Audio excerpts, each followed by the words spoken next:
अखंड मंडलाकारं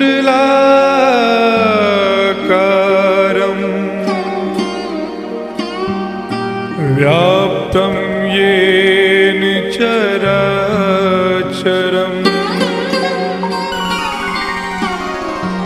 तत्पदं दर्शितं येन तस्मै श्री गुरुवे नमः।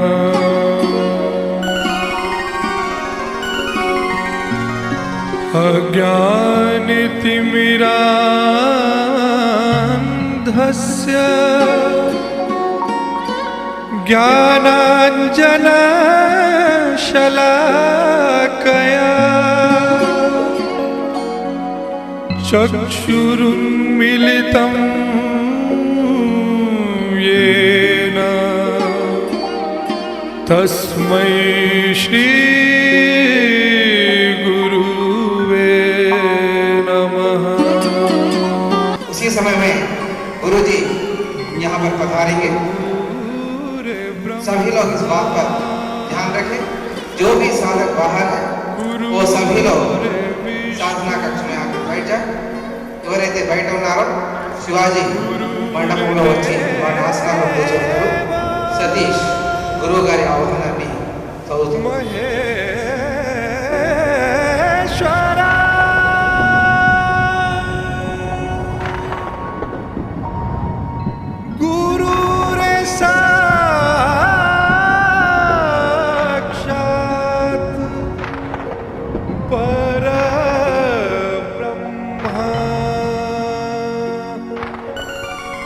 तस्मै श्री गुरुवे नमः। तस्मै श्री गुरुवे नमः।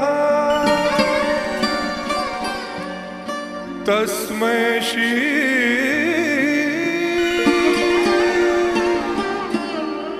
गुरुवे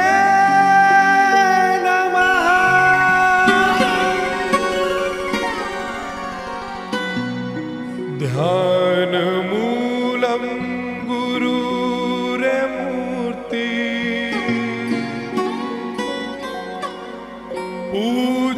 पूजामूलं गुरुपदम्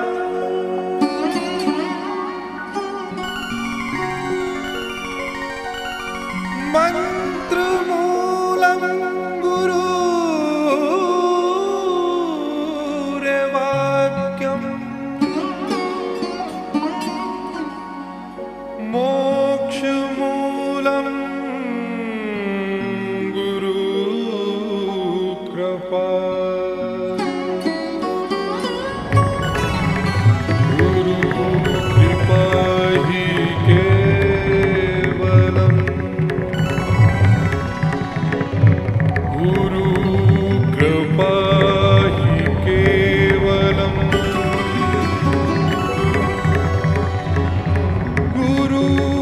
कृपा हि केवलम्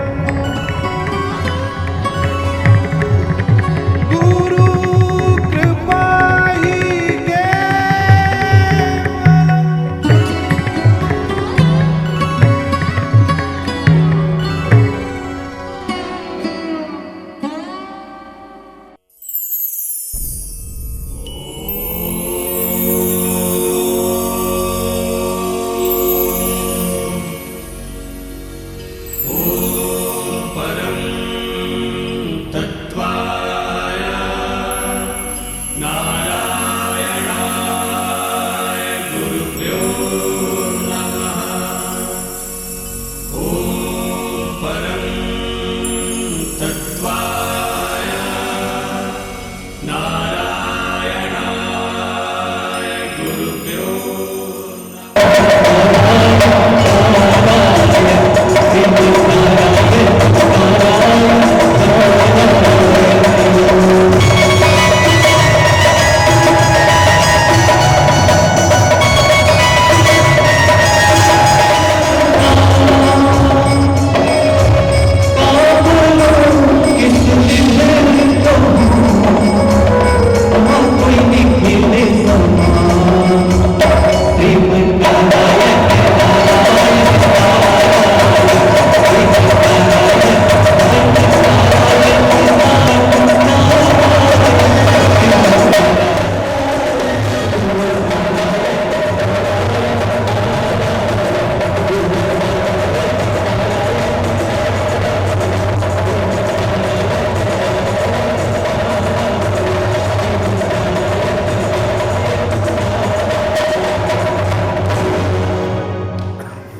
ఈరోజు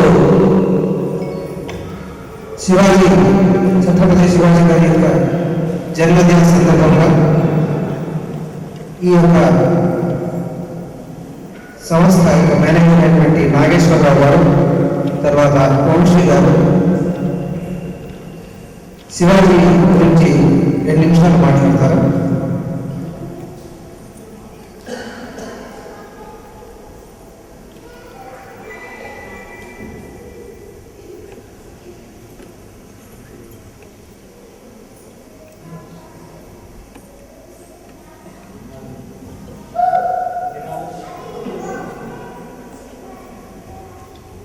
ఈ రోజున ఛత్రపతి శివాజీ మహారాజ్ యొక్క జన్మదిన మహోత్సవం దేశవ్యాప్తంగా జరుగుతూ ఉంటుంది.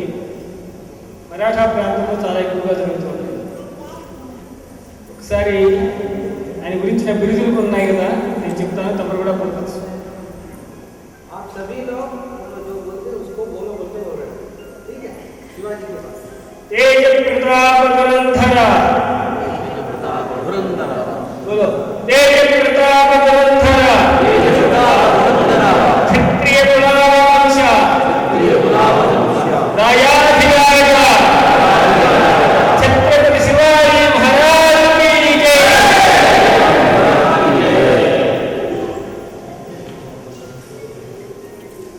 శివాజీ మహారాజు పుట్టిన తర్వాత మన దేశంలో అందరికీ కూడా మళ్ళీ తిరిగి మన దేశం స్వతంత్రం అవుతుందనే ఆశ కలిగింది.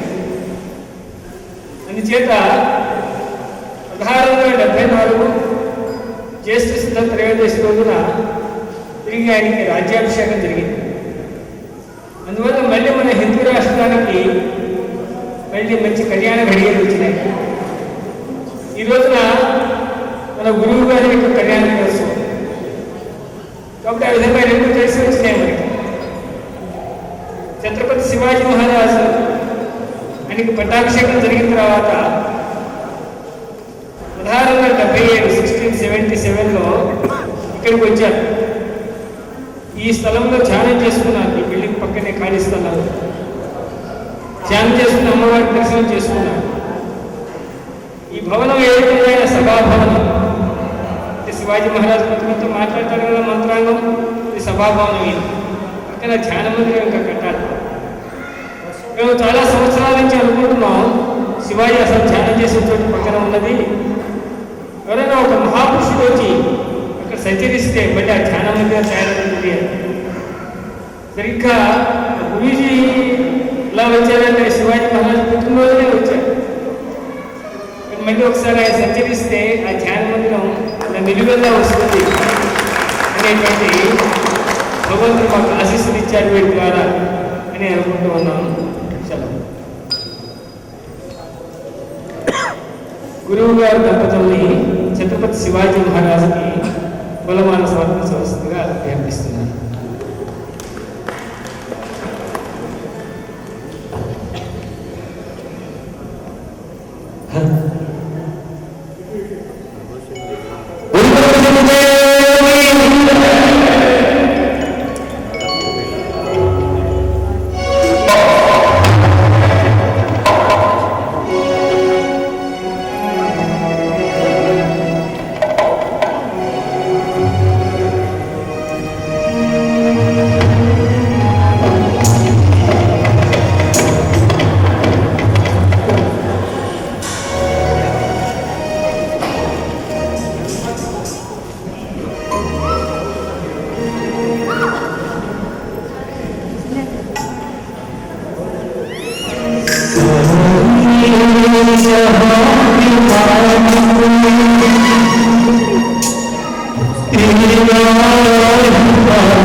चरणों में समर्पित करते हुए ये गाना केवल मुझे अकेला नहीं गाना है, आप सभी को मेरा साथ देना है। बोले बोले गुरुदेव की हम आपके हुए गुरुवर स्वीकार लेना, हम आपके हुए गुरुवर स्वीकार लेना, हम आपके हुए गुरुवर स्वीकार लेना, हम आपके हुए गुरुवर स्वीकार लेना।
जय गुरुदेव। सभी साधक ताली के माध्यम से श्रीमन्नारायण नारायण नारायण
श्रीमन्नारायण नारायण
परम पूजनीय सद्गुरुदेव स्वामी अखिलेश राम जी की असीम कृपा तले आज मैं मैंने जिस क्षेत्र को साधना स्तरीय समझा और गुरु जी के मिलने के बाद कम से कम 12 साल 1986 में गुरु दीक्षा ली और 1998 तक गुरु पूर्णिमा तक मैं हर साल या मई के महीने में या साधना के उपलक्ष्य में श्रीशैल पर्वत पर साधना करने के लिए आया करता था। इसलिए परम पूज्य सद्गुरुदेव जी ने भी एक बार जब पहली बार अपने पास शिविर किया तो भी गुरु ने कहा कि जोशी श्रीशैल मल्लिकार्जुन ब्रह्मरांबा की का साधना शिविर देता हूँ। आज तक शायद किसी ने नहीं दिया होगा और पहला शिविर हमारा श्रीशैल मल्लिकार्जुन ज्योतिर्लिंग और ब्रह्मरांबा शक्तिपीठ के आधार पर ही गुरु ने साधना का शिविर दिया था। मेरा प्रीतिकर बहुत ही दिव्य ऐसे शीर्ष क्षेत्र को मैं एक दिव्य साधना स्तरीय मानता हूँ और ये गुरु जी की कृपा है कि यहाँ घने जंगलों में भी जहाँ तीव्र हिंसक पशु पक्षी विचरण करते हैं ऐसी जगह मैंने बहुत सारे साधकों को लेकर साधनाएं संपन्न करवाई है। जहाँ तक गुरु कृपा है, लोधी हो, सलेश्वरम हो, 2-3 बार गए, ब्रह्मरांबा चलू हो, ऐसे घने जंगल जहाँ लोगों का आना जाना भी कठिन है ऐसी जगह में हमने शिविर संपन्न किए। और वैसे मैं बहुत बार कहता हूँ जब पहली बार गुरु से मिला तो एक साधना पहले गुरु जी के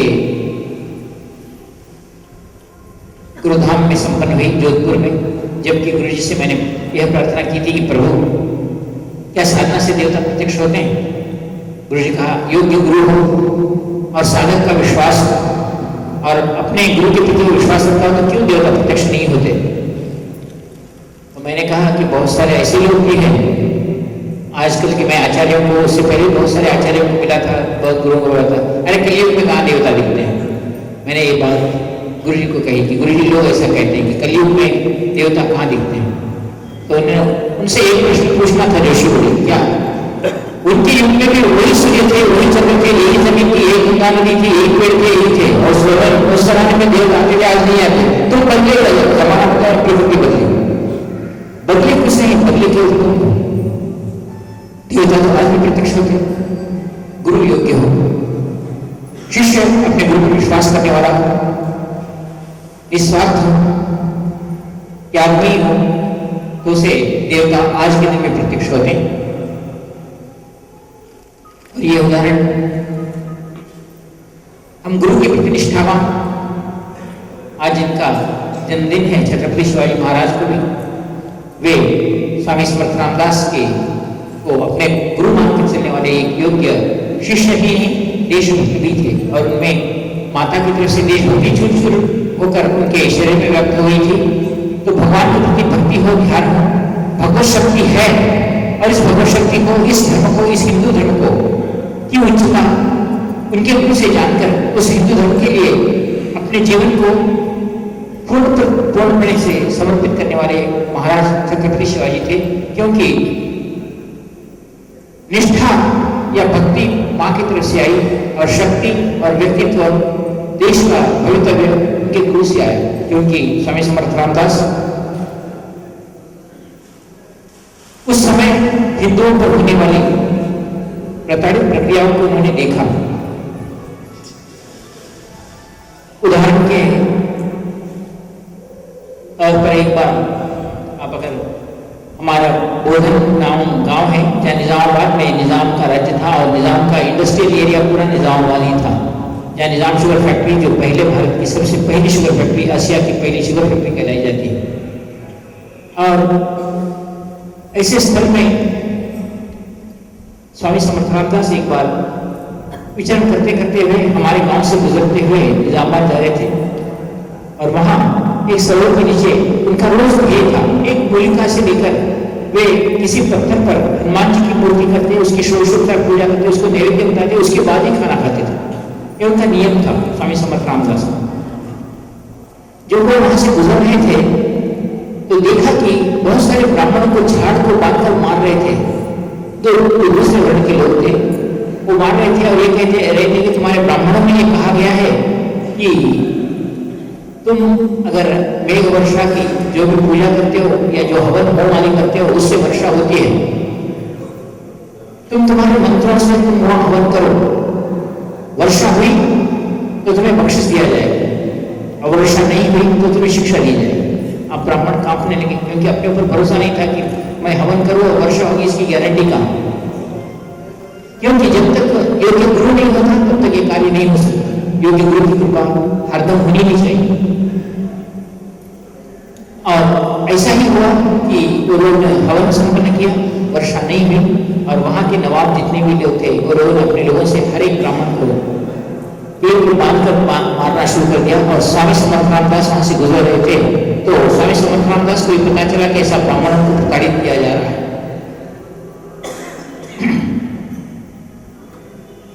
तो स्वामी समर्थ रामदास वहां पहुंचे और जो ब्राह्मणों को मार रहे थे उन लोगों को ने रोका, बोले किस लिए मार रहे हो?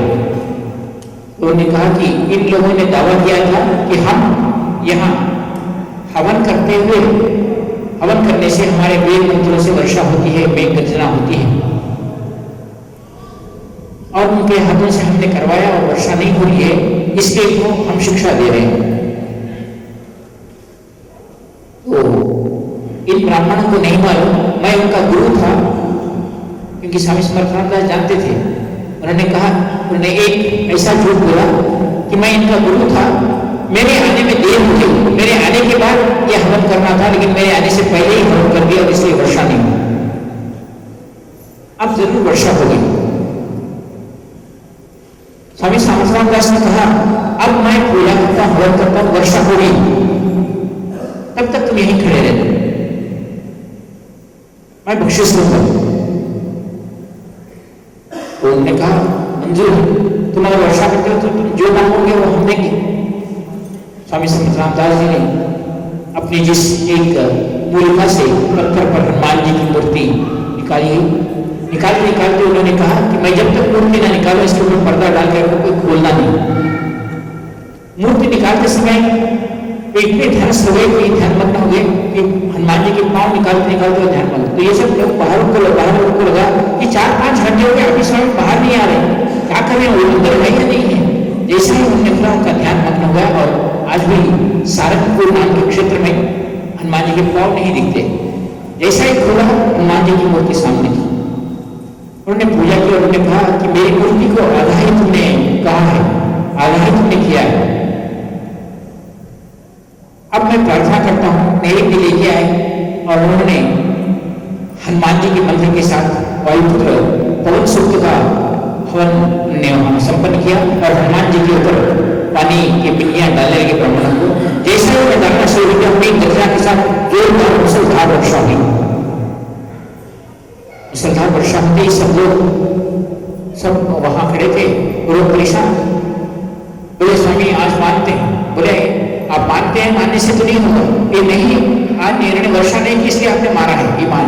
और वर्षा होने के बाद आपने कहा कि मुझे मैं जो मांगता हूँ वो बख्शिश दोगे। बोले मांगो, आप जो भी दो, जमीन मांगो, जो भी मांगो हम जरूर देंगे। नहीं, बख्शिश मांगना मेरा काम है, तुम बोलने की जरूरत नहीं, बख्शिश मैं मांगता हूँ वो तुम दे दो। बोले क्या? बोले ये कि तुम 1 घंटा भी विचार ना करते हुए, 1 दिन का विचार ना करते हुए हवन जैसा ही हुआ उनको मारने लगे, है ना। आप कम से कम रोकना तो था 1-2 दिन क्या हो रहा है क्या नहीं, तब तक आप नहीं रुके और उनको मारा।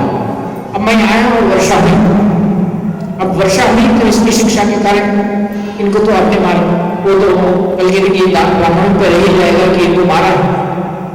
तो मेरा बख्शिश यही है कि मैं आप सभी लोगों को झाड़ को मार देता हूं और मैं मारता हूं, ताकि आपको याद रहे कि अगली बार ब्राह्मणों को नहीं मारना चाहिए।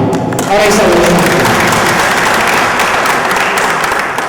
इतने कट्टर हिंदू थे स्वामी समर्थ रामदास, और उन्होंने सभी झाड़ को पेड़ को मार के पहला ऐसा हिंदू व्यक्तित्व था जिसने झाड़ को पकड़ को माना। यह बात छत्रपति शिवाजी महाराज से गई कि मेरे गुरु ने सारे मुसलमानों को वहां होकर प्रताड़ित किया है, तो बोले महाराज के ऊपर कोई ऐसी आंच ना आ जाए, बोले महाराज कहाँ है? वो महाराज जा रहे हैं, बोले उधर वो कोई निजामाबाद के रास्ते से जा रहे हैं, वहाँ ब्राह्मणों को प्रोवाइड करके देखते हैं। आज भी राम मंदिर बड़ा राम मंदिर नाम का स्वामी समर्थ रामदास ने स्थापित किया हुआ, उनकी पादुकाओं से निजामाबाद में है, तो वहाँ शिवाजी महाराज अपने सैनिकों को, उनके सैनिकों में एक विशिष्ट के विश्वस्त सैनिक के बाली प्रभु को देखकर वो पहले महाराज को जाकर देख के हिंदुओं को कोई हल्ला न हो जाए। ये बात जैसा ही छत्रपति शिवाजी महाराज को ये कहला कि भेजा कि बाली प्रभु को भेजा, तो स्वामी समर्थ रामदास ने कहा मेरी रक्षा मुझे करनी आती है, तू तेरी रक्षा देख ले, मैं गुरु हूं तेरा, मैं तेरी रक्षा करता हूं, तो मेरी रक्षा नहीं करता। यह पाठ उन्होंने छत्रपति शिवाजी महाराज को पढ़ाया था, और छत्रपति शिवाजी महाराज उस दिन से स्वामी समर्थ रामदास की रक्षा की बात नहीं किया करते थे, क्योंकि एक बार की परीक्षा उन्होंने छत्रपति शिवाजी महाराज की ले ली थी। आपको इससे पहले बता, सज्जनगढ़ पर बैठे हुए थे और कहा कि ये शिष्य कहाँ तक है मेरा, मैं इसकी परीक्षा लेता हूं, ये मेरे लिए क्या कर सकता है। तो बहुत बुखार चढ़ गया महाराज स्वामी समर्थ रामदास को, बहुत बुखार चढ़ गया। तो शिवाजी महाराज बोले कितने वैद्यों को देख लिया, कोई बुखार उनका कम नहीं होता। तो उन्होंने कहा कि शिवाजी महाराज स्वयं वैद्य को लेकर आए, महाराज आप कितने दिन और बुखार से तड़प रहे हैं, कुछ तो करो, इसके लिए आपको ही दवा कोई मालूम होगी, आप बताओ। तो शिवाजी महाराज ने कहा अरे मेरी इस बुखार में बुखार नहीं आता, लेकिन आया है तो ये मरणांतक बुखार, अब इससे एक ही चीज बता सकती है, क्या? वो शेरनी का दूध अगर लाके मुझे दे दे तो मेरा बुखार कम हो जाएगा। शेरनी का दूध कौन लाए? महाराज मैं मेरे सारे सैनिकों को भेज देता हूँ, कि दीवाना हो गया सैनिक जाए तो शेर वहां खड़े रहे कि तू देगा क्या, तेरे को कोई बता दे, सब लोग गए कि शेर थोड़ी है खड़े रहे कि मैं दूध दे दूँ गाय। महाराज कैसे एक एक सैनिक को बुलाया गया, अरे महाराज को बुखार आया है, शेरनी का दूध लाना। बहुत दोनों टीम तैयार हो गए, तो बोले वाह क्या राजा है और क्या मेरा शिष्य है, अपनी प्रजा को मारने के लिए तैयार, तू क्यों नहीं लाता शेरनी का दूध? बोले तू मेरा शिष्य है तो तू जाके दूध दे क्या शेरनी का? छत्रपति शिवाजी महाराज को धक्का लगा, सचमुच मैं शिष्य हूं, सब मेरे दूसरे लोग मेरे गुरु माने, इसलिए इसमें क्या गारंटी, मैं ही जाता हूं। और छत्रपति शिवाजी महाराज निकले दूध लाने के लिए, तो उतने बुखार में गुरु तो बहुत चालू हुए, हमको बोले मालूम चालू वाली होशियार होते हैं, उतना में उन्होंने कहा अरे शिवाजी तो जा रहा है, लेकिन मेरे किसकी क्या गारंटी कि शेरनी का दूध लाया, किसी दूसरा दूध लाने के मैंने बोला शेरनी का दूध लेता, तो इसके लिए ऐसा करता हूं मैं मेरे साथ आता हूं। अरे स्वामी बुखार है आपको मेरे साथ, तो उसकी चिंता मत कर, मैं मेरे साथ आता हूं, शेरनी का दूध ले ले, फिर बाद में मेरा बुखार मैं देख लेता हूँ। स्वामी आपको बुखार है, उसकी चिंता मत कर, मैं आता हूँ। स्वामी समर्थ रामदास घोड़े पे चढ़े, शिवाजी महाराज भी घोड़े पे चढ़े। स्वामी समर्थ रामदास के पास एक छोरी कभी भी रहा करती थी, तो स्वामी समर्थ रामदास सब जा रहे थे, जंगल में जाते रहते शेरनी के पास। शिवाजी महाराज हर बार छोरी की तरफ देखते स्वामी जी की, क्या हो रहा है, छोरी में कुछ हिल रहा है, स्वामी छोरी में कुछ चूहा गया है, ऐसा मेंढक वो बहुत हिल रहा है, छोरी घुमाई, अरे कुछ नहीं चल रही, नहीं स्वामी हिल रही है। आखिर में दो एक पड़ा हुआ देखते रहे, छोरी हिल गई, दूसरा पड़ा हुआ छोरी हिल गई, तीसरी बार गए, स्वामी मैं आपको एक बार छोरी देखना चाहता हूँ। अरे तो छोरी मत देख, छोरी छोड़ शेरनी को देख, छोरी कुछ नहीं है, देखो स्वामी छोरी हिल रही है, आप देखो। अरे हिलने से तेरा क्या गया, तो चल मेरे साथ। गए शेरनी की गुफा के पास गए, और शिवाजी महाराज ने कहा कि मान में देखा, और शिवाजी महाराज शेरनी के रहते हुए उस शेरनी की मान में घुस गए जहाँ शेरनी के पिल्ले दूध पी रहे थे, और कहा आज मुझे मार दे, लेकिन मैं मेरे गुरु को, तू मुझे तेरे गुरु के लिए दूध दे दे माँ, मैं तेरे पास से दूध लेने गया। अगर मैं सच्चा देवी भक्त हूँ, मैंने माता को प्रसन्न कर लिया है और मेरे गुरु की प्रति भक्ति है, तो आज तू मुझे दूध देगी। कहते हैं कि शेरनी ऐसी सो गई कि उसको पिल्ले दूध निकाल रहे हैं, शिवाजी महाराज दूध निकालने, पता चला शिवाजी महाराज ने दूध जैसा ही निकाला। बाहर आए और महाराज को बोला, महाराज ये देखो शेरनी और ये दूध। तो कहा महाराज अब तो आपका बुखार कम होगा। उन्होंने कहा बुखार कम हुआ, चल जाएंगे, मैं शेरनी का दूध वहां जाकर उसमें और दवाई मिलानी है, मिलाकर पीता हूँ। घोड़े पर बैठ के दोनों आए।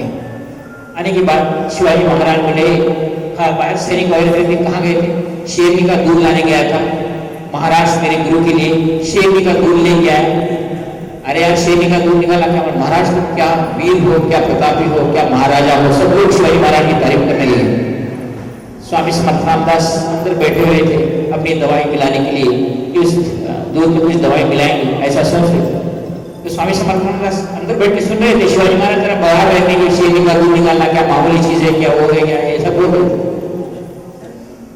तो स्वामी समर्थ रामदास ने कहा, शिवाजी जरा इधर आ जाओ। बोले आए। क्या? अरे जरा अंदर जाके मेरे अंदर के कमरे में जरा दवाई के वो ये लगाए, दवाई के सब मूलिकाएं लगाए, वो लेके उसको कूटना है। इतने सब सैनिकों ने बोले मेरे को बोले काम लेने वो दवाई के कूटने के लिए, मुझे क्या मालूम क्या है भाई, जाके अंदर लेंगे। तो शिवाजी महाराज जैसा ही अंदर गए, अंदर बड़ा शेर बैठा हुआ था जो उनके ऊपर उड़ के आ गया एकदम। शिवाजी महाराज के भाग के पीछे आ गए, पीछे आ गए। स्वामी जी अंदर शेर है। अरे तू क्या समझता है, मैं गुरु, तू यहाँ बाहर बगा रहा है, मैं शेरनी का दूध लाया, अरे मेरे घर में मैं शेर पालता हूँ, तेरी परीक्षा लेने की तो शिष्य है नहीं, ये देखने के लिए गया। और तुमने समझ रहा था कि शेर की सही हुई थी, उस मांड में मैंने पहले ही ऐसी एक भूमिका डाली थी, शेर की सो गई थी और वो तेरे को दूध दी। तू वहां बड़ा उनका मुंह छोटा सा हो गया और बोले महाराज मैं शेरनी की नहीं मानता, आप रहने से शेरनी का दूध लाया, मेरे से शेरनी का दूध लाना नहीं होता। फिर उन्होंने कहा कि अरे ये क्या चल रहा है महाराज, एक बात एक रहस्य बताओ, आज तक आपकी झोली हिल रही है, अब तक नहीं हो रहा। हाँ उस झोली का काम कर रहा हूँ। क्या? अरे जब अपन यहाँ से निकले थे ना, मेरे को पूरा बुखार था, उसको निकाल के झोली में डाल दिया, फिर यहाँ आया, फिर बुखार डाल लेता हूँ, वही खत्म हो गए। यानी बुखार को, अपने शरीर को, प्रकृति को बाहर निकालने की शक्ति स्वामी समर्थ रामदास को थी। अपने ऊपर की बीमारी निकालकर झोली में डालते थे, फिर निकाल कर डाल लेते थे। इसी तरह हम देखते हैं कि आप जो गुरु चरणों में अपनी समस्याएं लेकर झुकते हो, नमस्कार करते हो, तो तुम्हारी बीमारी 10 दिन की हो तो गुरु जी को 10 मिनट के लिए तो बोलना पड़ता है। तुम जैसे ही नमस्कार करते हो, तुम 10 दिन बोलोगे, तुम नमस्कार करते हो तो तुम्हारी समस्या का 10 मिनट में वो हल निकाल सकते हैं, क्योंकि वो मानते हैं। इस तरह प्रकृति पर अपना प्रभाव बताने की प्रक्रिया स्वामी समर्थ रामदास जी के पास थी। यही बात उन्होंने छत्रपति शिवाजी महाराज को बताई थी, और ये गुरु शिष्य का संबंध बहुत दिनों तक ऐसा ही चला। आज के जन्मदिन पर उनकी याद को तरोताजा करते हुए, उनकी गुरु परंपरा को ताजा करते हुए हम यही बात कहते हैं कि उन गुरु शिष्य का संबंध कितना प्रेरक था। कभी शिवाजी महाराज उसके बाद अपने गुरु के सामने अपने बगार नहीं करते थे, अपने बड़प्पन नहीं करते थे। ऐसा ही एक बार सज्जनगढ़ में किला बन रहे थे, मंदिर बन रहे थे, तो बोला महाराज को देखते बोले, महाराज ये सब लोगों को मैं रोज खाने का सब इंतजाम कर दिया हूँ, ये सब आपको मान रहा हूँ, आपको ये सब मिला रहा हूँ, आपको खाना भेज रहा हूँ, आपको चावल भेज रहा हूँ, आप गुरु हैं इसलिए आपके पास वो भेज रहा हूँ, वही भेज रहा हूँ। और बेचारे स्वामी समझ एक बार सुने, 2 बार सुने, 3 बार सुने, भाई मैं भेज रहा हूँ, मैं भेज रहा हूँ, तुम्हारे से आए यहाँ के सब मंदिर मानने वालों को मैं खिला रहा हूँ, ये खिला रहा हूँ बोले। अरे शिवाजी ये सभी को तुम्हें खिला रहा है क्या? हाँ स्वामी मैं ही भेजा हूँ, ये सब लोग, ये जितने आपके पास काम करने वाले मजदूर है सभी को मैं ही भेजा हूँ, और आपको भी भेजा हूँ स्वामी, आपके लिए तो अच्छे चावल और अच्छे गेहूँ सब भेजा हूँ, रोटी भी। अच्छा तो हम सब तेरी कृपा से पल रहे हैं बोल, उनको चमक गई हाथ में। तो उतने में क्या करें, अच्छा भाई आजा, मेरी कृपा से हम पलने वाले, ऐसा ही पले तो हमारे ऊपर कृपा ऐसे ही कर। छत्रपति शिवाजी महाराज को बात समझ में नहीं आई, लेकिन बाद में जब आए, एक जगह आए, आगे एक बेलदार जो मिस्त्री था उसको बोले एक पत्थर था, बोले इस पत्थर को फोड़। उसने पत्थर को अपनी सुत्ती वो मारते हुए पत्थर को पड़ा, तो उसमें टिंग के एक मेंढक बाहर आके गिर गया। अरे शिवाजी बोले क्या, ये मेंढक को भी तू ही पाल रहा था शायद? बोले पत्थर में जो बैठा हुआ था, जो पत्थर मार के आया, इसको कौन पालने वाला है? नहीं महाराज मैंने पालने वाला था। अरे पालने वाला ऊपर बैठा है, तू और मैं पालने वाले नहीं हूँ। तब उनको अपना पता चला कि मैं महाराज को बार बार बोल रहा हूँ, गुरुजी मैं आपको चावल भेज रहा हूँ, दाल भेज रहा हूँ, तेरे को पालने वाला, मेरे को पालने वाला ऊपर बैठा हुआ है। और यह बात उन्होंने फैलाई, और उसके बाद शिवाजी महाराज ने कभी ये कहा कि मैंने किया, ऐसा नहीं कहा। ऐसे ही प्रक्रिया में जब वो यहाँ से गुजर रहे थे, तो पहली बार हिंदू धर्म की स्थापना के लिए उनके गुरु ने कहा कि 18 शक्तिपीठों और 12 ज्योतिर्लिंगों का दर्शन कर वहां का उद्धार कर दे, जिसके उद्धार करने से हिंदू धर्म की स्थापना होगी। और 12 ज्योतिर्लिंगों में घूमते हुए छत्रपति शिवाजी महाराज यहाँ आए। उस समय आज हम जो मंदिर देख रहे हैं, यहाँ आज हम इतने लोग घूम रहे हैं, कहते हैं कि उस जमाने में शेर जाके अंदर बैठते, शिव जी के पास बैठे रहा करते थे, सारी जंगली जानवर जा करते थे, कोई नहीं था, कोई आता नहीं था, पूजा भी नहीं थी। आदि शंकराचार्य ने पहली बार यहाँ एक पूजा को नियमित किया था, जो सुबह आकर पूजा करके फिर शाम तक उतर जाता था। मेरे देखने में तो मैं 1980 की बात कर रहा हूँ, शायद ही बहुत कम लोग यहाँ आते थे, तब प्राचीन की बात थी। आना जाना तो बहुत दूर, यहाँ की जंगली पूजा करते थे। लेकिन यहाँ वे आए, उन्होंने यहाँ की शक्ति के लिए कभी भी स्वामी समर्थ रामदास ने ज्योतिर्लिंग के पास कौन सी साधना करनी चाहिए और शक्तिपीठ में कौन सा मंत्र करना चाहिए जिससे देवी अपने से बात कर अपने पर कृपा करती है, यह मंत्र उन्होंने उनको दिया था। यह मंत्र छत्रपति शिवाजी महाराज यहाँ बैठकर जब ध्यानस्थ होकर बैठे तो यहाँ ऐसे बहुत सारे अघोरी थे, क्योंकि ये अघोर स्थान का है। हम घोर का मतलब होता है घोर प्रमाद हो गया, कुछ घोर घट गया, घोर घटना घटी, ऐसा बोलते हैं। अघोर का मतलब होता है घोर नहीं, अघोर का मतलब होता है ऐसा कोई दुर्घटना नहीं जो जानबूझकर मृत्यु हो या नहीं मांगी। अघोर का अर्थ यह होता है, घोर का अर्थ होता है मृत्यु को प्राप्त करना, ऐसी मृत्यु जो अपने को बिना कल्पना किए प्राप्त होने वाली को घोर कहा गया है, और कल्पना करके प्राप्त करने वाले को अघोर कहा गया है। और ये अघोर बुद्धि हर आने वाली प्रक्रिया को जानते हैं, इसे अघोरी कहा गया है। मृत्यु को जीतने वाले को या मृत्यु को केयर नहीं करने वाले को अघोरी कहा गया है, और मृत्यु को केयर करने वाले को घोर कहा गया है। अब अघोर घटना हुई यहाँ से बोलता है, अघोरी कभी मृत्यु के बारे में चिंता नहीं करता, वो मृत्यु से ऊपर होता है। और ऐसे अघोरी यहाँ का पालिक बहुत सारे थे जो ज्योतिर्लिंग की पूजा करते थे। यह इस अघोर स्थान में छत्रपति शिवाजी महाराज आए, उन्होंने ध्यान संपन्नता की। जब ध्यान में बैठ गए तो उनको लगा कि दुर्गापुर भवानी माँ ने उनको तलवार दी है, खड्ग दिया है, और उनको बार बार ये लगने लगा कि मेरा सर काट के यहाँ डाल दो, मेरा सर काट के यहाँ डाल दो। अभी यहाँ की इस अभी जो आपके पास नागेश्वर राव जी थे वो मेरे को बता रहे थे, जब उनको ऐसी प्रक्रिया हुई कि मुझे मेरा सर काट के डालना है, वो एकदम चिंतित हो गए कि ऐसा मुझे क्यों लग रहा है। वो इतने ध्यान से हो गए, तो इतने में स्वामी समर्थ रामदास जो उनके गुरु थे, जैसे ही गुरु मंत्र को अपने गुरु को याद किया, उनको पता चला कि यह कोई घटना यहाँ घटने वाली है। और गुरु ने कहा कि तू माँ शक्तिपीठ ब्रह्मरामा के पास चला जा और वहां ध्यान लगा, यहाँ से हट जा, यहाँ गुरु बैठा हुआ है। अघोर वृत्ति करने वाले कभी भी क्या करते, मृत्यु को डरते नहीं। किसी चीज को प्राप्त करने वाले या तो आपका हाथ काट के डाल देंगे हवन में, या फिर अपना गला काट के डाल देंगे। हमने देखा है कि रावण महामृत्युंजय होने के कारण अपने 10 सिरों को काट कर हवन डालता था और शिव जी को प्रत्यक्ष हो जाता, इसलिए उसने शिव जी का आत्मलिंग लेकर अपने पास रह जाता है जो शिव जी ने दिया था। ये अघोर कृत्य है, इसे अघोरी कहते हैं। तो ऐसे ही कृत्य करने से पहले स्वामी समर्थ रामदास जी ने रोका, और जब वे ब्रह्मरामा के पास गए और ध्यान से बैठ गए तो माँ ब्रह्मा ने कहा, माँ तुलजा भवानी के रूप में मैंने ही तुझे खड्ग दिया था, उसके उस खड्ग का दुरुपयोग कर, तेरा सर नहीं काटना है। मैं तो उसके लिए धर्म स्थापना के लिए तुझे खड्ग दी हूँ। जब तक तेरे हाथ में वो खड्ग रहेगा तुझे कोई मारने वाला इस संसार में पैदा नहीं होगा, तू विजयी रहेगा। और यह खड्ग एक विशिष्ट मंत्रों से मैं मंत्रपूर्ण करके दी हूँ, क्योंकि इसको यहाँ पहली बार कुमार स्वामी जो कार्तिक स्वामी कह रहे थे, शिव जी के पुत्र, तारकासुर को मारने के लिए यहाँ शिव और शक्ति ने पहली बार उनको पाशुपतास्त्र यहाँ दिया था और तारकासुर मारने का अस्त्र दिया था, जो उनको बेलायुध कहा गया है। उनके हाथ में जो आयुध है उस आयुध की क्रिया अलग है, वो आयुध ही अलग है। हम देखते हैं भगवान शिव जी, गणेश जी, माता पार्वती और भगवान शिव जी के हाथ में त्रिशूल है, विष्णु के हाथ में चक्र है, इनके हाथ में गदा है तो इनके हाथ में शंख चक्र पद्मा। इस प्रकार अपने अपने आयुध हर एक आते हैं, वैसे कुमार स्वामी के हाथ में वेलायुध आ गया। लेकिन श्रीशैल का महात्म्य बहुत लोगों ने अलग अलग तरीकों से बताया, लेकिन जहां तक परम पूज्य सदगुरुदेव जी ने मुझे बताया था वो इस प्रकार।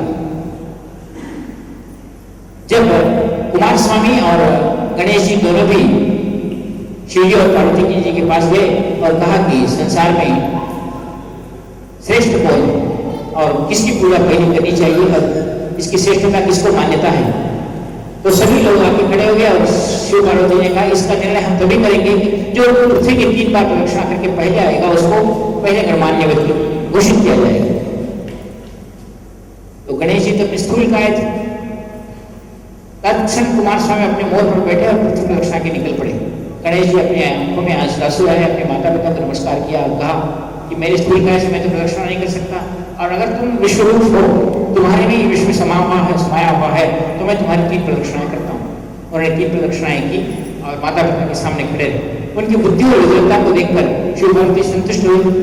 लेकिन जब कुमार स्वामी 3 प्रदक्षिणा करके आए तब तक उन्होंने देखा कि गणेश जी वहां खड़े हैं और शिव जी ने डिक्लेयर कर दिया कि गणनायक के रूप में गणेश जी को दिया जो पहली बार प्रदक्षिणा करके आया।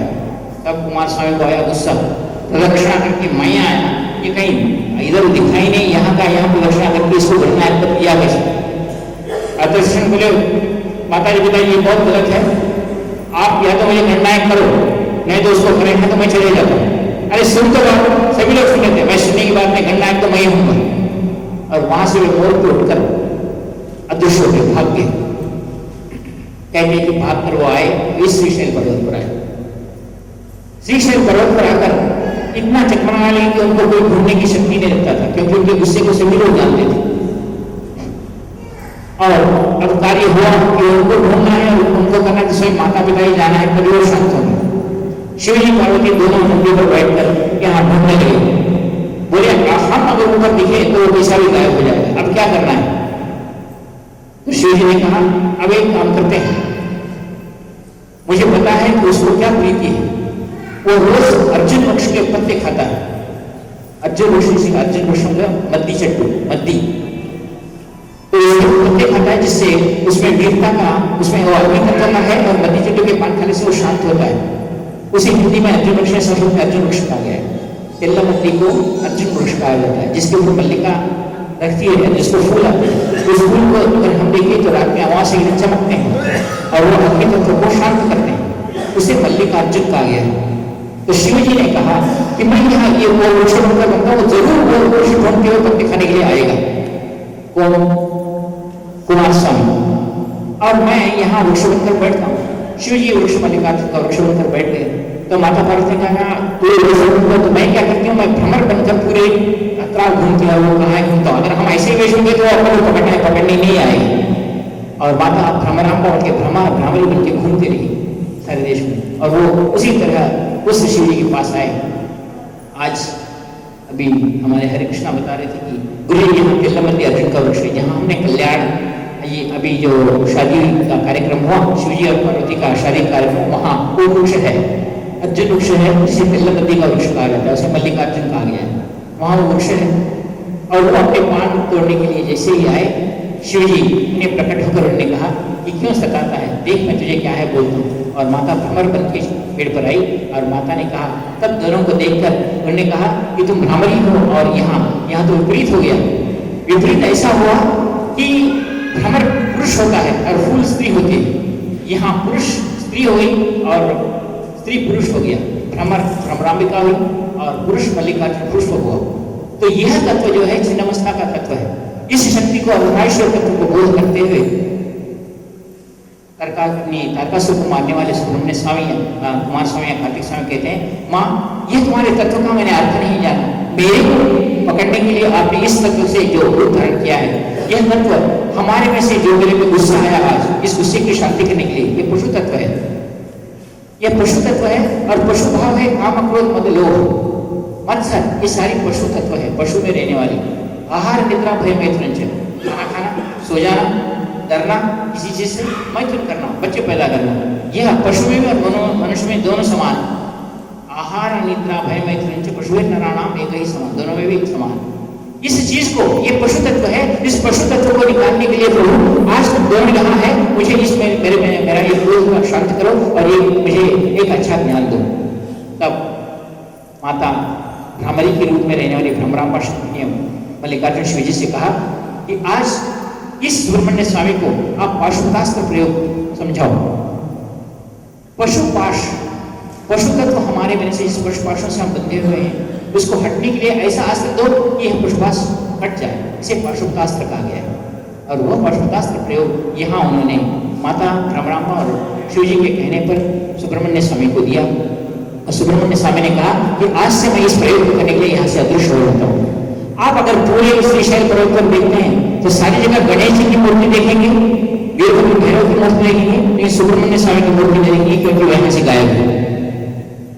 यहाँ तपस्यारत है और उन्होंने यहाँ वह साधना संपन्न की और पाशुपतास्त्र प्रयोग से जो भ्रमरांबा गुरु ने कहा कि पहला यह मंत्र संसार में भ्रमरांबा और मल्लिकार्जुन शक्ति से जो बीजाक्षरों से आरंभ हुआ वो यहाँ है। कहते हैं कि इस क्षेत्र में उस मंत्र को 5 बार में बोल देने वाला मल्लिकार्जुन और शिव शक्ति गुरु अपने में अपने अंदर जो पशु भाव है उसका निर्मूलन करता है और वह सारे पशु तत्व से मुक्त हो जाता है। उसमें वो पशु भाव नहीं रहता और वो देवता तत्व की ओर बढ़ता है। इसीलिए कहते हैं कि यहाँ जो शिव जी के शिखर इस मल्लिकार्जुन भगवान की ज्योतिर्लिंग के शिखर को देखता है उसको पुनर्जन्म न विद्यते, उसको फिर दूसरा जन्म नहीं होता क्योंकि उतने ऊंचाई पर वो वृक्ष है और उस वृक्ष के बराबर ही शिखर है। अब इसका ज्ञान बाद में अलग है, इसका तत्व अलग है। मल्लिकार्जुन के वृक्ष का ऊंचा होना और शिखर का ऊंचा होना ये दोनों एक ही तरह के हैं। जब आप शिखर को देखेंगे तो मल्लिकार्जुन का वो वृक्ष दिखेगा जो शिव जी का तत्व है और उसको शिखर उस शिव को देखने के बाद आपको पुनर्जन्म नहीं होता। और अपने मोर पर बैठ के जाने वाले तारकासुर ने कहा मैं ऊपर से रोज आपका इस शिखर का दर्शन करूंगा, मुझे पुनर्जन्म नहीं होगा। ऐसा कहा और उन्होंने कहा कि आज से इस शिखर का दर्शन जो भी होंगे उन्हें पुनर्जन्म नहीं होता। और माता भ्रमरांबा ने कहा जो मेरे ब्रह्म का मंत्र करते हुए आज मेरे बेटे को मैंने यह मंत्र पाशुपत का मंत्र दिया है, इसका करेगा उसको कोई भवबंधन से मुक्त हो जाएगा, उसे कोई गतिकता कोई गतजन्म की पीड़ा या इस जन्म की पीड़ा या उसको ऐसी कोई पाप जन्मों से या रोगों से ग्रस्त है उन सारे रोगों से वो मुक्त हो जाएगा, वो सारे पाशों से मुक्त होगा, उसको पशुभाव नहीं आएगा और सब पशुभाव से मुक्त होगा। ऐसा पाशुपतास्त्र का मंत्र प्रयोग में दे रहा हूं।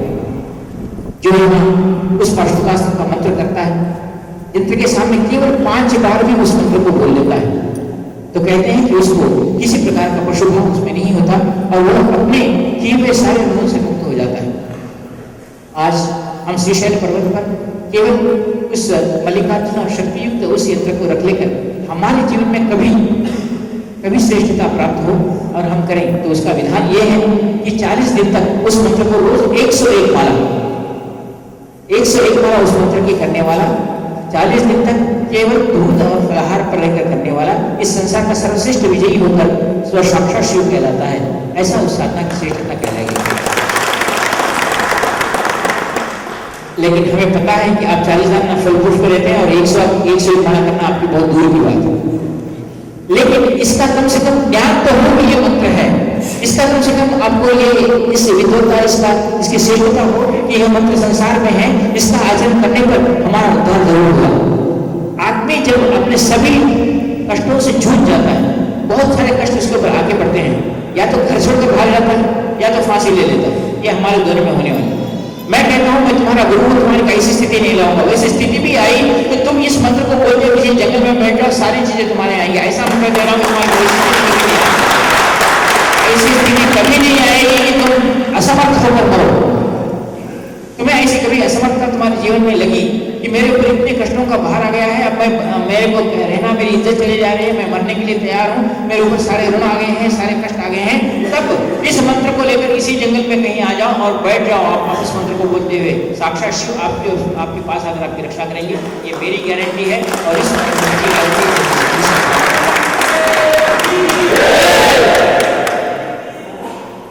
उस यंत्र को जो पाशुपतास्त्र मल्लिकार्जुन शिव शक्ति का यंत्र कहा गया है, उस यंत्र के सामने अगर हम इस पाशुपतास्त्र मंत्र का इस क्षेत्र में कम से कम 5 बार भी उच्चारण करते हैं तो हम सचमुच गुरु जी के शिष्य कहलाएंगे और हमारे जीवन में कदापि ऐसी स्थिति तो ना आए, और आए भी तो घबराए नहीं। आपको यह बात याद रखना चाहिए कि आपके पास पाशुपतास्त्र है। जैसा अर्जुन कहता था कि यहाँ भीष्म द्रोण आदि सब खड़े हुए हैं, कारण ये सब मेरे पितामह है श्री कृष्ण भगवान, मैं इनको कैसे मार सकता हूँ? ये मेरे द्रोण गुरु है, जिन्होंने विद्या सिखाई, उनको मार सकता हूँ? नहीं मार सकता। ये तो पितामह ऐसे नहीं मार सकता। जरासंध है, वो तो अपनी ओर लेके खड़ा हुआ है, कर्ण अपनी ओर तपस्या का फल लिए खड़ा है, उसको कैसे उसको नहीं मार सकता? ये सारी चीजें हैं, हे कृष्ण मैं किस तरह कर सकता हूँ? तब भगवान कृष्ण कहते हैं जब कुछ नहीं होता तो हे अर्जुन, मैंने भी इस प्रयोग को किया था कैलाश पर्वत पर। और मैंने पाशुपतास्त्र का प्रयोग, वो पाशुपतास्त्र जिसके पास हो उसके ऊपर उसको कोई बाधा सिखाती नहीं, तुम भी वो पाशुपतास्त्र का प्रयोग सीख ले। और अर्जुन ने पहली बार यहाँ पाशुपतास्त्र का प्रयोग सीखा था। आप आपके जीवन में निकाल कर देखो, गुरु जी की पुस्तक में वो लिखा है, अर्जुन जो पांडवों का राज्य पहले कुरुक्षेत्र के युद्ध से पहले उन्होंने पाशुपतास्त्र का प्रयोग यहाँ किया था। और वो पाशुपतास्त्र जब था तो उन्होंने कहा कि तेरे को संसार में कोई तेरे को मार नहीं सकता, तू जीत जाएगा। और वो पाशुपतास्त्र का प्रयोग आज मैं आपको वही मंत्र और वही साधना और वही विधान बता रहा हूँ। जब जिंदगी में कभी हार लगे आपको कि हम हार रहे हैं, हमें कोई मार्ग नहीं है, तब इस मंत्र का प्रयोग करना जरूर आपको पाशुपतास्त्र प्रयोग आगे वाला हारेगा ही हारेगा, आप जीतेंगे जरूर।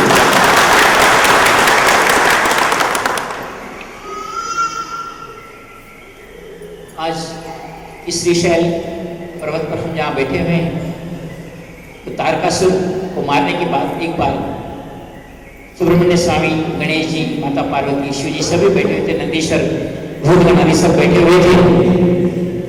तो सभी लोगों ने कहा कि प्रभु इस संसार में द्वादश आदित्य कहा गया है। द्वादश आदित्य का मतलब 12 सूर्य, 12 सूर्यों के बारे में, जिनकी ज्योति के बारे में कहा गया है कि जो इस संसार में बिना सूर्य के पृथ्वी पर कोई टिक ही नहीं सकता, कोई रह नहीं सकता।